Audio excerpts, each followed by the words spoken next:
أعلن وزير النقل كامل الوزير وصول أول قطار مترو أنفاق جديد ضمن صفقة تصنيع وتوريد 32 قطارا مكيفا جديدا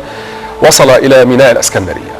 أوضح الوزير أنه تم التعاقد عليها مع كوريا الجنوبية للعمل بالخط الثالث لمترو الأنفاق بإجمالي كلفة تبلغ 6 مليارات و361 مليون جنيه،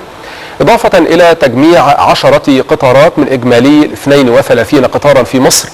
من خلال الدعم الفني من كوريا الجنوبية وتدعيمها للتصنيع المحلي في مصر.